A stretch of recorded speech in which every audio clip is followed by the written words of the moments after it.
नमस्कार बच्चों, स्वागत है एक लक्ष्य एग्जाम स्टडी में। तो कैसे हैं प्यारे बच्चों? अच्छे हैं? मैं भी अच्छा हूं।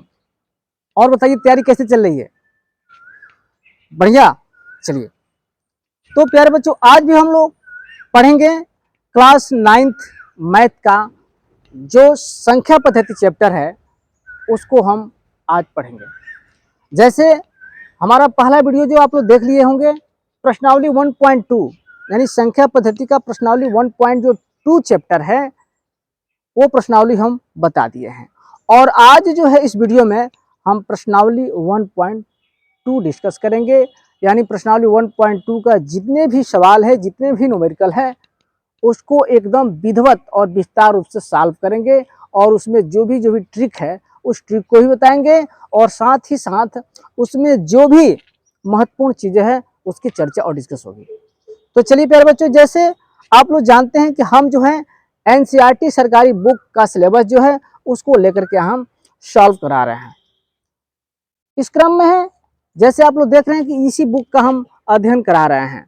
और इस बुक में हम लोग कल जो थे प्रश्नावली 1.2 दिख रहा है ना, ये दिख रहा है कि नहीं?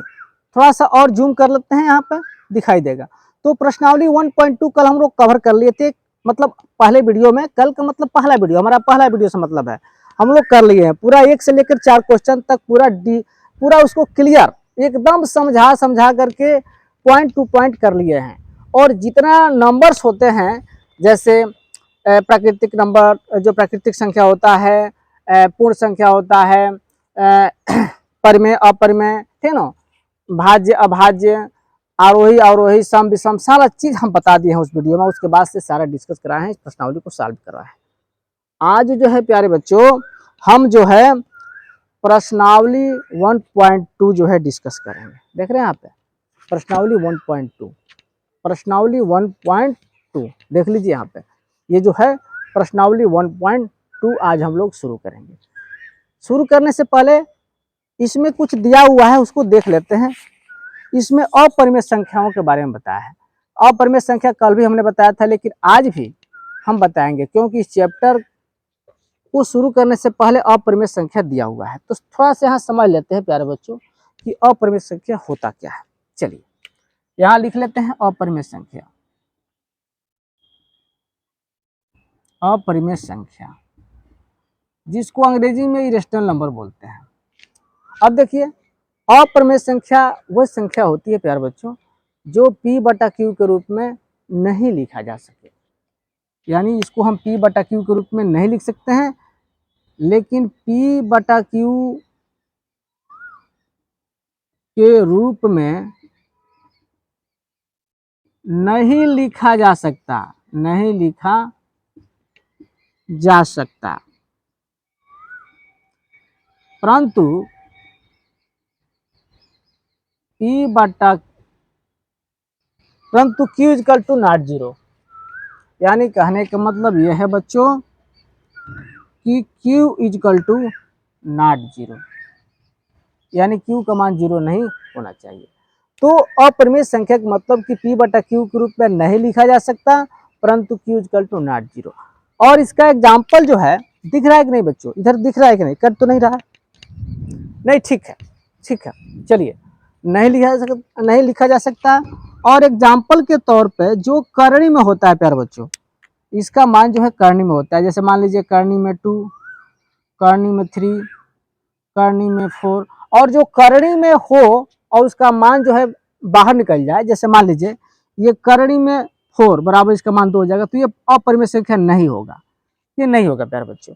इसलिए करणी में 5, करणी में 10, पाई भी होता है, पाई भी होता है प्यारे बच्चों अपरिमेय संख्या। और साथ साथ 0.101110 डॉट डॉट डॉट, ये भी इस तरह के भी संख्याएं मिले तो भी क्या है? अपरिमेय संख्या है। तो यहाँ जो है अपरिमेय संख्या क्लियर हो गया कि अपरिमेय संख्या क्या होता है। हालांकि पहले वीडियो में भी हम बताए हैं और यहाँ भी बता दिए, क्योंकि प्रश्नावली में शुरू करने से पहले ये दिया हुआ है। और ये भी दिया हुआ है कि इसको हम यश से प्रदर्शित करते हैं। संख्या यश अपरिमेय संख्या को कहा जाता है। यानी जो अपरिमेय संख्या होता है वो यस यस होता है प्यारे बच्चों, इसको यस से डिनोट करते हैं, प्रदर्शित करते हैं, इसका संकेत होता है। अपरिमेय संख्या का संकेत क्या होता है? यस होता है। तो ये चीजें आप लोग समझ गए हैं कि अपरिमेय संख्या क्या होता है। चलिए अब हम प्रश्नावली 1.2 शुरू कर देते हैं। चलिए जल्दी से लिख लीजिए, इसको हम रफ कर दें।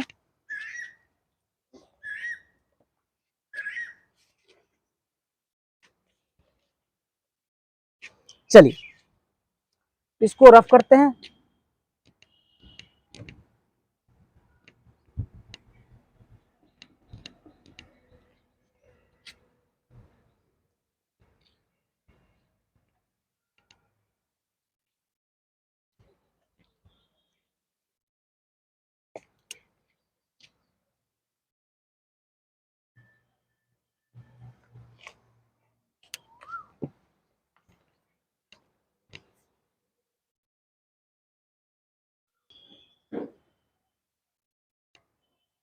चलिए तो प्यारे बच्चों अब प्रश्नावली 1.2 का पहला सवाल हम लोग देख लेते हैं। पहला सवाल कह रहा है कि नीचे दिए गए कथन सत्य हैं या असत्य है, कारण के साथ अपने उत्तर दीजिए। पहला है कि प्रत्येक अपरिमेय संख्या एक वास्तविक संख्या होती है, क्या ये सत्य है कि असत्य है? तो हमको कारण के साथ यह उत्तर देना है। ये सवाल हम कहीं किसी दूसरे किताब से नहीं पढ़ा रहे हैं, बिल्कुल ये एनसीईआरटी प्रश्नावली 1.2 का पहला सवाल देखेंगे तो हूबहू यही सवाल रहेगा, इसी किताब से हम बता रहे हैं। चलिए तो एक काम करते हैं, परिमेय संख्या एक वास्तविक संख्या है, तो जैसे दिया है वैसे हम लोग लिख लेते हैं कि अपरिमेय संख्या कौन कौन होती है। तो यहां लिखिए अपरिमेय संख्या। अपरिमेय संख्या, तो अपरिमेय संख्या कौन कौन होती है? अभी हमने बताया था कि जो करड़ी के रूप में होता है, पाई होता है, और जो 0.11 उस टाइप का होता है। तो लिख लेते हैं करनी में 2, करनी में 3, करनी में 5, करनी में 11, पाई 0.110 करके भी लिख सकते हैं, 0.101101110 डॉट डॉट डॉट। ये जो है आपका अपरिमेय संख्या हो गया। अब इसमें देखिए वास्तविक संख्या लिखिए। वास्तविक संख्या, वास्तविक संख्या क्या होती है? तो वास्तविक संख्या का मतलब क्या होता है प्यारे बच्चों कि वास्तविक संख्या में सब संख्या आ जाती है, यानी 1 2 3 -1 -2 -3 यहाँ तक कि 0 भी आती है। फिर परिमेय संख्या भी आ जाती है, करनी माने 1/2 3/2 माइनस वाला भी आ जाता है, और अपरिमेय संख्या भी आ जाता है। यानी कहने का मतलब यह है कि 0 1 2 3 3/4 7/2 इधर जाएंगे तो -1 -2 -3 -4, है ना। और इसके साथ साथ जो करने वाला भी होता है वो भी आ जाता है, -2 -3 -5 0.10110110 डॉट डॉट डॉट। ये जो है वास्तविक संख्या में सारा संख्या आता है। अब कह रहा है कि प्रत्येक अपरिमेय संख्या एक वास्तविक संख्या होती है। तो ये प्रत्येक जो अपरिमेय संख्या है, क्या ये अपरिमेय संख्या वास्तविक संख्या में नहीं है? बिल्कुल है प्यारे बच्चे, बिल्कुल है। यहाँ हमने प्रूफ के साथ दिखाया कि जो अपरिमेय संख्या है वो वास्तविक संख्या में है। तो जब है तो वही तो कह रहा है कि प्रत्येक अपरिमेय संख्या एक वास्तविक संख्या होती है, यानी जो अपरिमेय संख्या है वो संख्या वास्तविक संख्या में मौजूद है। इसलिए ये विकल्प जो है ये क्या है? सत्य है। बिल्कुल ये कथन जो है, ये स्टेटमेंट जो है बिल्कुल सत्य है। तो यहाँ लिख देंगे ये क्या है? ये सत्य है। बोलिए समझ में आया कि नहीं? पहले का बिल्कुल समझ में आया होगा, इतना क्लियर बता रहे हैं। चलिए जल्दी से लिख लीजिए, फिर हम लोग आगे बढ़ते हैं।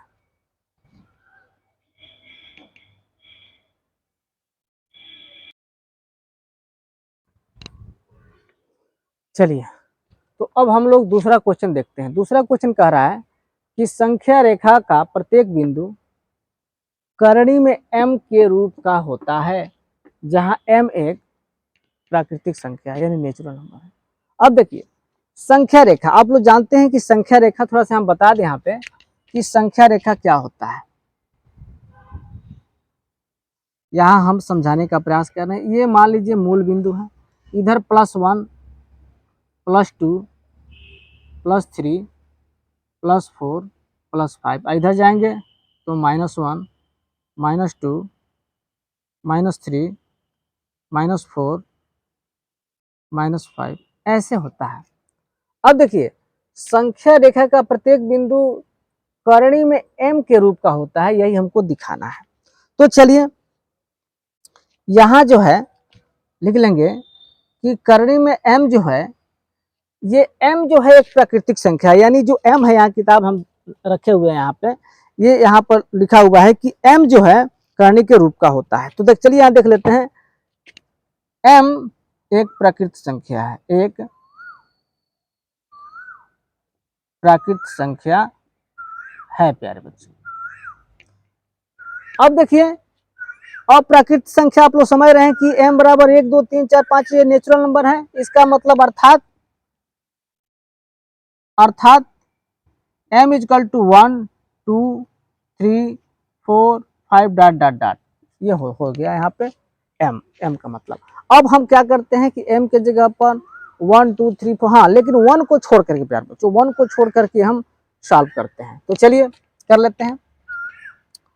तो करणी में m का मतलब करणी में 2, और इसका मतलब करणी में 2 ही होता है। तो ये करणी में 2 के रूप का हो गया है। फिर चलिए, करणी में m का मतलब करणी में यहाँ 3 रखेंगे, तो इसका मतलब भी करणी में 3 होगा।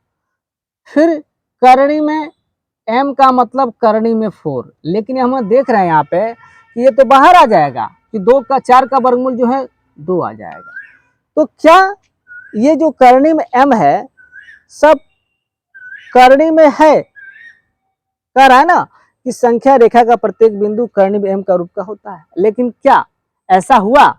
ये तो करणी के रूप का हुआ, ये करणी के रूप का हुआ, लेकिन ये करणी के रूप का नहीं है, यानी ये करणी से बाहर हो गया। इसका मतलब ये जो कथन है ये असत्य लग रहा है, क्योंकि सभी जो प्राकृतिक संख्या होती है प्यारे बच्चों, वो करणी के रूप का नहीं होता है। कुछ संख्या करणी की बाहर भी हो जाती है, जैसे यहाँ हो गया, ठीक ना।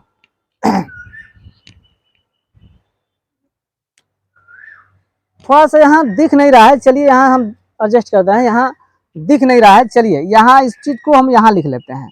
चलिए यहाँ जो है हम लिख लेते हैं, यहाँ पे हमने क्या किया प्यारे बच्चों, ये करणी में m इक्वल टू करणी में 3 रख लेते हैं, मतलब क्रम से रख रहे हैं हम, कमान 1 2 3 यहाँ रख रहे हैं, लेकिन इसको छोड़ करके हमने ये कहा। तो करणी में 3 का मतलब करणी में 3 हुआ। अब देखिए, करणी में m है प्यारे बच्चों, तो इसके जगह पर करणी में 4 रखेंगे, क्रम से रख रहे हैं 2 3 4, लेकिन ये तो बाहर निकल जाएगा। तो इसका मतलब ये हुआ कि कह रहा है कि बिंदु m का रूप करणी में m के रूप का होता है, लेकिन यहाँ तो नहीं हुआ, ये तो बाहर हो गया। तो इसलिए कथन क्या है, गलत है। तो हम लिख सकते हैं यहाँ पे कि संख्या रेखा पर प्रत्येक संख्या, यानी संख्या रेखा पर जो प्रत्येक संख्या करणी में m का रूप का नहीं होता है। तो लिख देंगे अतः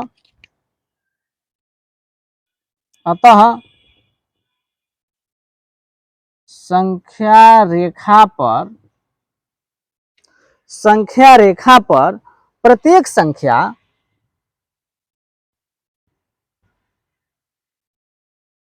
संख्या करणी में m के रूप का नहीं होता है, करणी में m के रूप का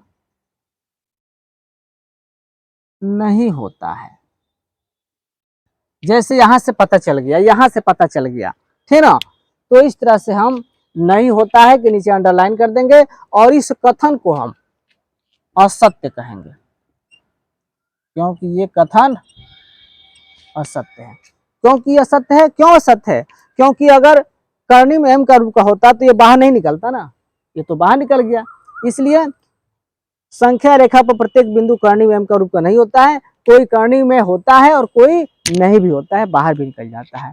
तो इस तरह से ये इसका कारण हुआ और ये सलूशन हुआ। लिख लीजिए, समझ में आया होगा। फिर आगे बढ़ते हैं।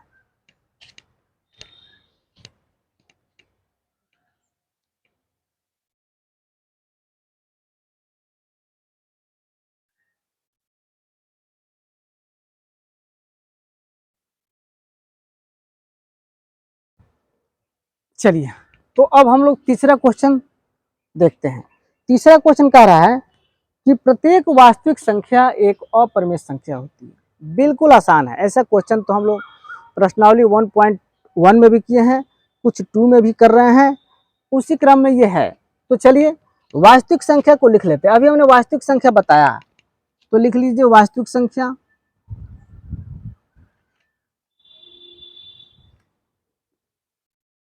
वास्तविक संख्या में सारी संख्या आ जाती है, यानी 0, 1, 2, 3, 4, 3/4, -5/7, कर्णी में 2, कर्णी में 7, पाई भी आ जाता है, 0.1011011110 डॉट डॉट डॉट, और ऋण वाला भी, यानी -1, -2, -3 डॉट डॉट डॉट, ऐसे सारी संख्या आती है। वास्तविक संख्या है। अपरिमेय संख्या देखिए, अपरिमेय संख्या, अपरिमेय संख्या में कौन कौन आती है? तो आप लोग जानते ही हैं कि जो कर्णी में होता है, जो कर्णी के रूप का होता है, पाई भी होता है, 0.10110110 डॉट डॉट डॉट के रूप का होता है। तो कह रहा है कि प्रत्येक वास्तविक संख्या एक अपरिमेय संख्या होती है। तो बताइए, ये वास्तविक संख्या इतना है और ये अपरिमेय संख्या है, तो कहाँ कहाँ जो है प्रत्येक जो है वास्तविक संख्या में अपरिमेय संख्या है? बताइए। इतना तो भिन्न है, लेकिन ये तो सब नहीं है, यानी -3/2, माइनस ये 0, 1, 2, 3, ये सब कहाँ अपरिमेय संख्या में है? इसलिए ये कथन, ये स्टेटमेंट जो है क्या है? बिल्कुल रॉन्ग है, एकदम गलत है ये। तो इसलिए हम इसको क्या लिख सकते हैं? ये असत्य लिखते, असत्य यहाँ लिख सकते हैं, यानी क्या है? ये असत्य है, असत्य है। समझे कि नहीं? बिल्कुल आसान है। कारण ये बिल्कुल आसान है क्योंकि वास्तविक संख्या में ये जितनी संख्या है वो संख्या अपरिमेय संख्या नहीं है, सिर्फ इतना ही है, इधर वाला नहीं है। अगर इधर वाला भी सब रहता तो ये सत्य होता, यानी प्रत्येक वास्तविक संख्या एक अपरिमेय संख्या नहीं होती है। तो इस तरह से ये असत्य हो जाएगा। क्लियर? चलिए जल्दी लिखिए, फिर आगे बढ़ते हैं।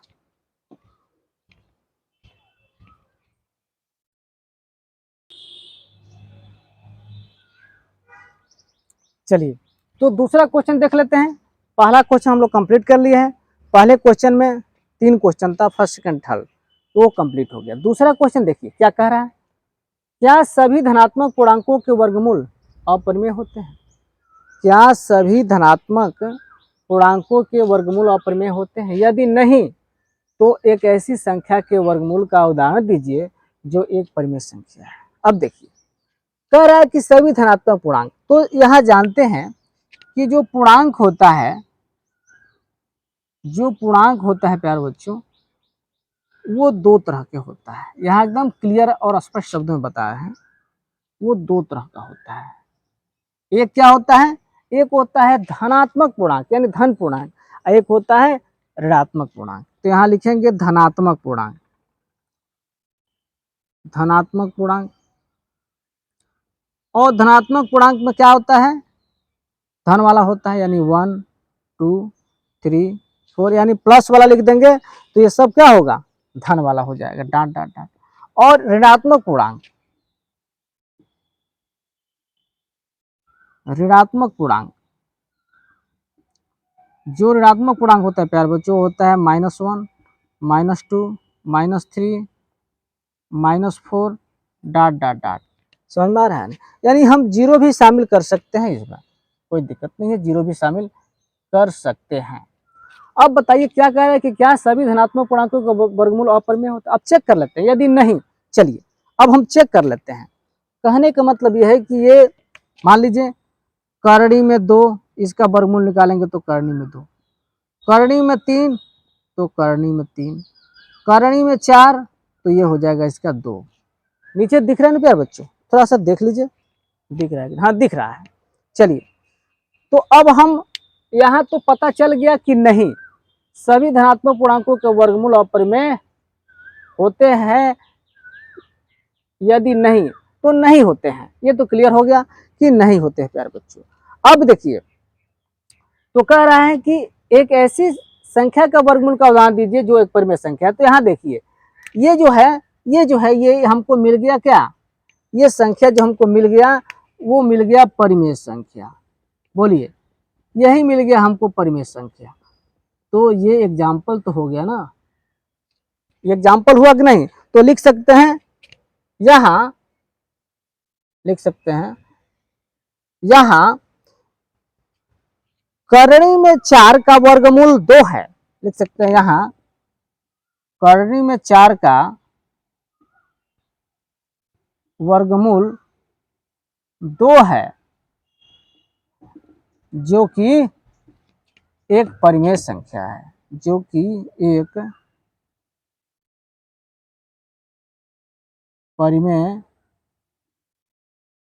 संख्या है। तो इस तरह से ये हमारा हो जाएगा आंसर। कोई दिक्कत है समझने में? यानी हमको मिल गया हमको कि करणी में 4 जो है परिमेय संख्या है, यही उदाहरण देने के लिए कह रहा है, ठीक ना। तो इस तरह से इसको जल्दी लिखिए, फिर तीसरे क्वेश्चन की ओर बढ़ते हैं।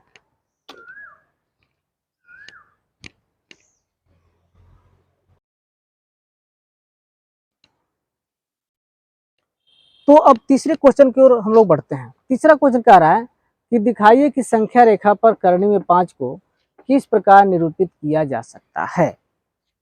यानी जो करणी में 5 है उसको संख्या रेखा पर हम कैसे निरूपित करेंगे। इस प्रश्न से बच्चे घबरा जाते हैं, ठीक ना, कहते हैं कि समझ में नहीं आता है। लेकिन आज जो है बहुत ही ट्रिकी विधि से, ट्रिकी माध्यम से हम इस क्वेश्चन को समझाएंगे और सॉल्व करेंगे। बस थोड़ा सा आप लोग धैर्य बना करके रखिएगा।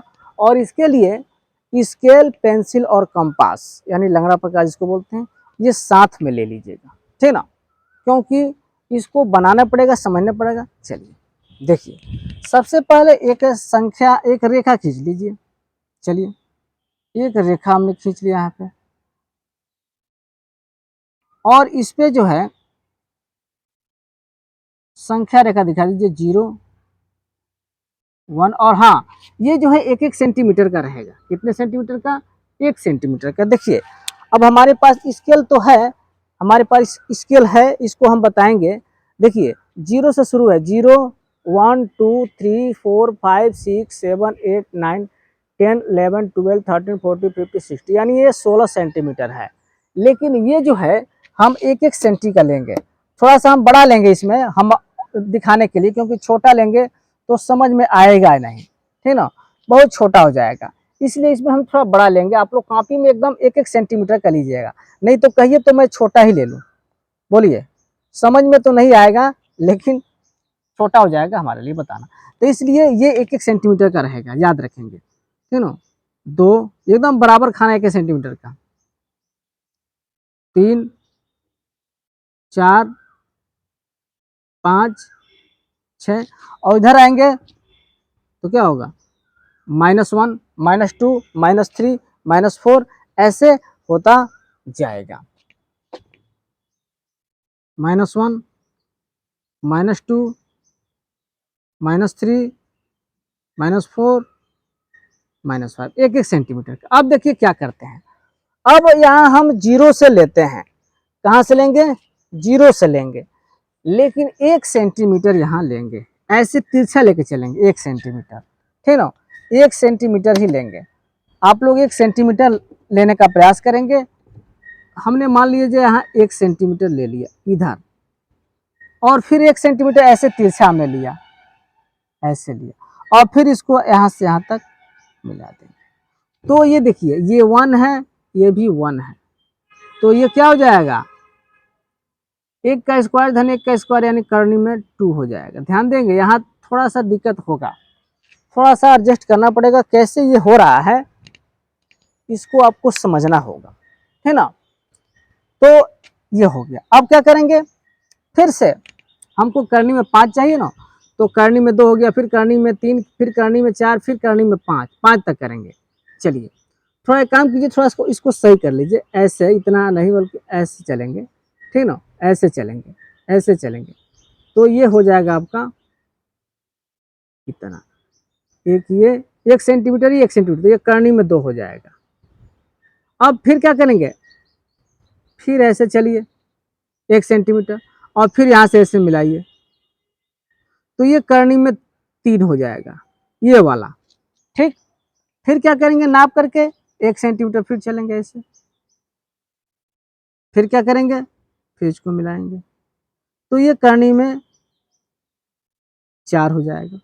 फिर थोड़ा सा अब ऐसे करेंगे, है ना, और फिर 1 सेंटीमीटर का ही रहेगा ये, और फिर यहाँ से ऐसे मिला लेंगे, ये करनी में 5 हो गया। बात समझ में आ रही कि नहीं, करनी में 1, करनी में 2, करनी में 3, करनी में 4, करनी में 5, इतना तो हो गया।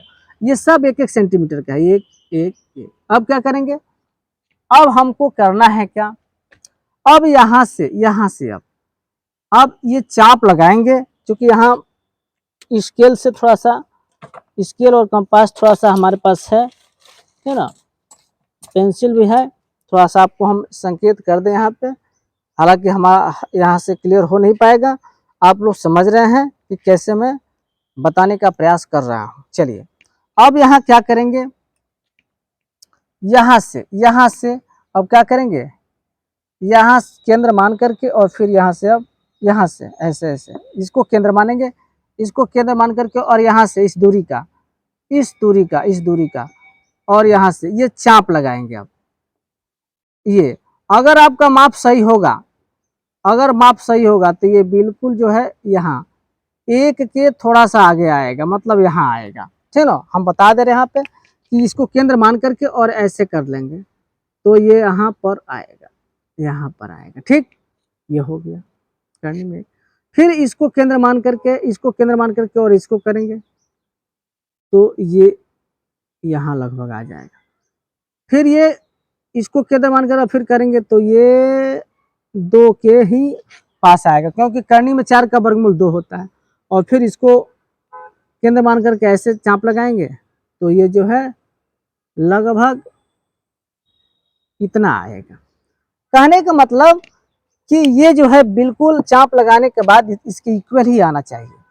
तो इस प्रकार करनी में 5 को किस प्रकार हम निरूपित किया, तो ये आपका हो गया करनी में 2, ये हो गया करनी में 3, ये हो गया करनी में 4, और ये हो गया करनी में 5। बोलिए हुआ कि नहीं, हुआ कि नहीं स्पष्ट, बोलिए। थोड़ा सा है टिपिकल, बस इस चीज को अगर समझ रहे हैं तो निश्चित रूप से क्या हो जाएगा, इसको कर लेंगे। तो इस प्रकार हम संख्या रेखा पर करनी में 5 या किसी भी संख्या को हम दर्शा सकते हैं। बोलिए अगर कोई दिक्कत होगा तो कमेंट करके बताएंगे, फिर से हम बता देंगे। क्योंकि यहाँ पर अगर हम नाप कर करेंगे प्यारे बच्चों तो बहुत छोटा हो जाएगा, समझ में आएगा नहीं। तो चलिए इसको बना लीजिए, फिर हम अगर दिक्कत होगा तो कमेंट कीजिएगा। चलिए जल्दी बनाइए, फिर आगे बढ़ते हैं हम लोग।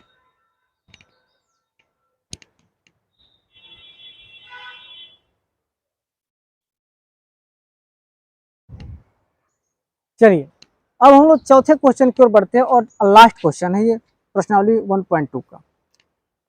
प्रश्न कह रहा है, पढ़ लेते हैं, क्योंकि यहाँ लिख नहीं पाए हैं, इसको समझिए। कह रहे कक्षा के लिए क्रियाकलाप है। ये जो चौथा क्वेश्चन है प्यारे बच्चों, ये क्लास के लिए क्रियाकलाप है, एक्टिविटी है, और वो सर्पिल वर्गमूल सर्पिल की रचना करना है। जैसे यहाँ चित्र में दिया हुआ है आप लोगों की बुक में, देख लीजिए, ये आप लोगों की बुक में दिया हुआ है, हम समझा रहे हैं कैसे क्या करना है, इसको देख लीजिए, ये दिया हुआ है, देख रहे हैं ना ये। चलिए कह रहा है कि कागज की एक बड़ी शीट लीजिए और नीचे दी गई विधि से वर्गमूल सर्पिल यानी स्क्वायर रूट स्पाइरल की रचना कीजिए। सबसे पहले एक बिंदु ओ लीजिए और एक एक लंबाई का रेखाखंड ओपी खींचिए और एक एक लंबाई OP1 पर लंब रेखा P1 P2 खींचिए। आकृति देखिए 1.9। अब OP2 पर लंब रेखाखंड P2 P3 खींचिए, तब OP3 पर लंब रेखाखंड P3 P4 खींचिए।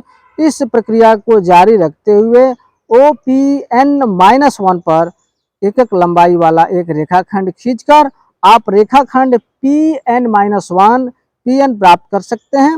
इस प्रकार आप बिंदु OP1 P2 P3 dot dot dot PN प्राप्त कर लेंगे और उन्हें मिलाकर करनी में 2, करनी में 3, करनी में 4 डॉट डॉट डॉट को दर्शाने वाला एक सुंदर सर्पिल प्राप्त कर लेंगे। तो चलिए बच्चों, इसको हम पढ़ लिए, समझ में आया कि नहीं आया, ये बात जो है माने नहीं रखता है। यहाँ जो आपको बखूबी जो है समझा दे रहे हैं। चलिए, तो यहाँ देखिए, इस सर्पिल को हम पूरा करते हैं। कैसे पूरा करेंगे देखिए।